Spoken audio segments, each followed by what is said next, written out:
তালের রস দিয়ে কিভাবে মজাদার একটি পিঠা রেসিপি বানিয়ে নেবেন ঝটপট করে অল্প সময়ে, সেরকম একটি সহজ ভিডিও নিয়ে আপনাদের মাঝে হাজির হয়ে গেলাম।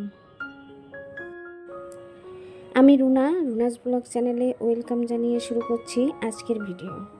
আশা করি আমার এই সহজ ভিডিওটি আপনাদের কাছে অনেক ভালো লাগবে, আর লাইক দিয়ে পুরো ভিডিওটি দেখে নেবেন।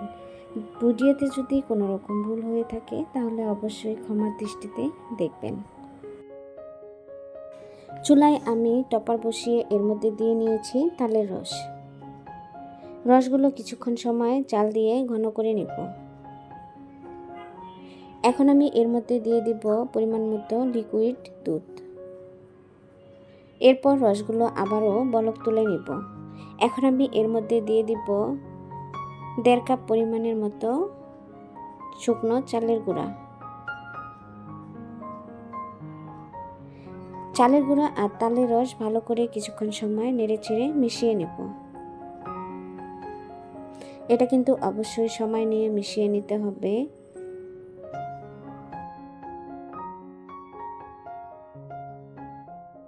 পানিটা কিন্তু অবশ্যই বুঝে শুনে দিয়ে নেবেন। বেশি পরিমাণের পানি দিয়ে নিলে কিন্তু ডোটা নরম হয়ে যাবে আর এটা পারফেক্ট হবে না। সবগুলো আটা আমার ভালো করে মিশিয়ে নেওয়া শেষ। এখন আমি এটা ঢাকনা দিয়ে ঢেকে এক সাইডে রেখে দেব। এটা কিন্তু গরম থাকবে আর ভাপে ভাপে বাকিটা সিদ্ধ হয়ে যাবে। এখন আমি চুলায় আরেকটা টপার বসিয়ে এর মধ্যে পরিমাণ মতো পানি দিয়ে নেব। দিয়ে দিব 2 থেকে 3টা দারচিনি থেতো করে। এতে করে সুন্দর একটা ফ্লেভার আসবে। আর আমি কি বানাচ্ছি সেটা কিন্তু আপনারা দেখেই বুঝতে পারছেন। এখন আমি এর মধ্যে দিয়ে দিব পরিমাণ মতো চিনি। আমি একটা চিনির শিরা বানিয়ে নেব। এটা 1 তার বা 2 তারের চিনি হবে না, নর্মাল চিনির শিরাটাই বানিয়ে নেব। কিছুক্ষণ সময় বলক তুলে আমি পানিটা একটু ঘন করে নিয়েছি। এখন আমি এটা নামিয়ে নেব।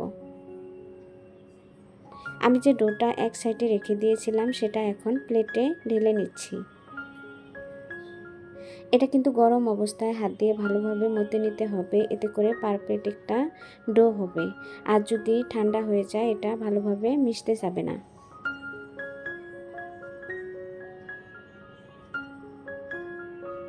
এই যে দেখুন আমি ডোটা করে নিয়েছি, কতটা পারফেক্ট আর কতটা সুন্দর হয়েছে আশা করি আপনারা দেখেই বুঝতে পারছেন।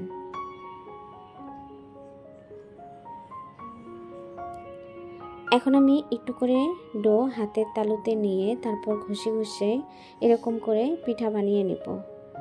আর আপনারা দেখেই কিন্তু বুঝতে পারবেন আমি কিভাবে বানিয়ে নিচ্ছি। আমি একসাথে আপনাদের কয়েকটা বানিয়ে দেখাচ্ছি আপনাদের বোঝার সুবিধার্থের জন্য। আমার এই সহজ রেসিপিটি যদি আপনাদের ভালো লাগে তাহলে চাইলে ভালোবেসে চ্যানেলটি সাবস্ক্রাইব করে দিয়ে পাশে থাকা বেল আইকনটি অন করে রেখে দিতে পারেন। আমি যে কোনো সময় ভিডিও আপলোড করার সাথে সাথে আপনাদের কাছে নোটিফিকেশন চলে যাবে আর সময় সুযোগ বুঝে দেখে নিতে পারবেন। আর যারা অলরেডি সাবস্ক্রাইব করে দিয়েছেন তাদেরকে অসংখ্য ধন্যবাদ।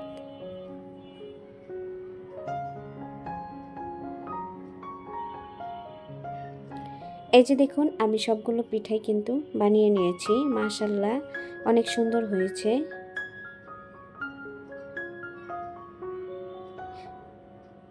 এখন আমি চুলায় একটা টপার বসিয়ে এর মধ্যে পরিমাণ মতো তেল দিয়ে নিয়েছি। তেলগুলো চুলায় মিডিয়াম আঁচে গরম করে নিয়েছি।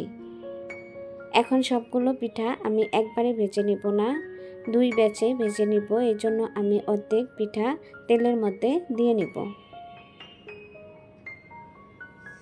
পিঠাগুলো কিন্তু একটু সময় নিয়ে ভাজতে হবে, তা না হলে কিন্তু পুড়ে যাবে।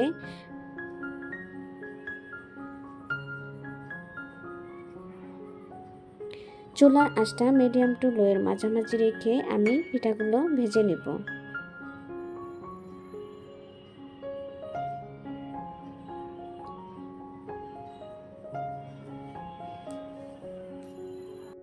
তালের রস দিয়ে যে এত মজাদার পিঠা বানানো যায় একবার না খেলে বুঝতেই পারবেন না। এখন কিন্তু বাজারে প্রচুর পরিমাণের পাকা তাল পাওয়া যায়, তাই আর দেরি না করে ঝটপট করে বানিয়ে ফেলুন এরকম সহজ পিঠা রেসিপি। ছোট বড় সবাই কিন্তু অনেক পছন্দ করবে আর মজা করে খেয়ে নেবে আর আপনার অনেক প্রশংসা করবে।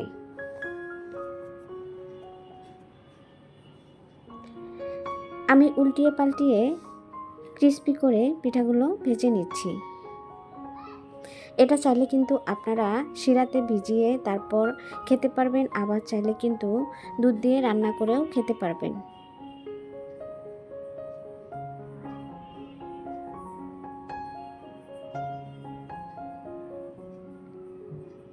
এই যে আমার এক ব্যাচ ভেজে নেওয়া শেষ, এখন আমি পিঠাগুলো তেল ঝরিয়ে তুলে নিচ্ছি।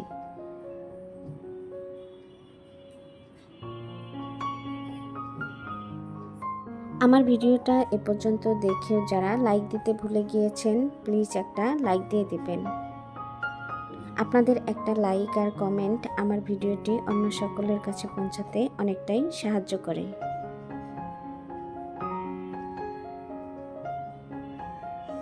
আমি এক ব্যাচের পিঠা ভেজে নিলাম আর দ্বিতীয় ব্যাচের পিঠাগুলো একইভাবে ভেজে নেব।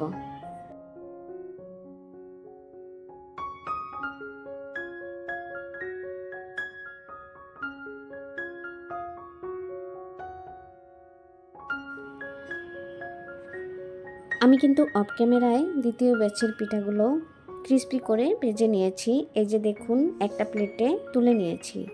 সব মিলিয়ে আমার অনেকগুলোই পিঠা হয়েছে, মাশাআল্লাহ। দেখতেও কিন্তু অনেক লোভনীয় লাগছে।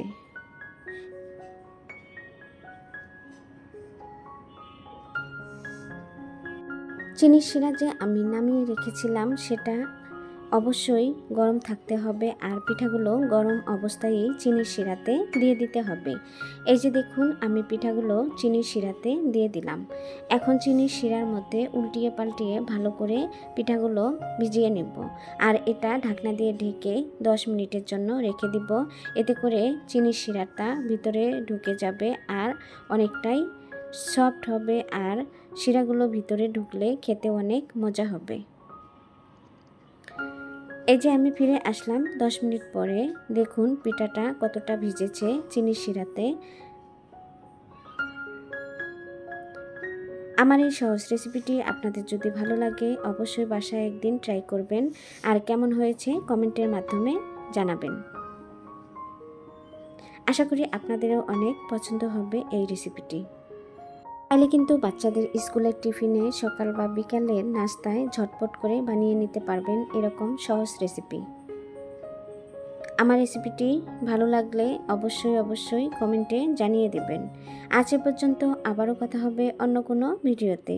এ পর্যন্ত সবাই ভালো থাকবেন, সুস্থ থাকবেন। আল্লাহ হাফেজ, আসসালামু আলাইকুম।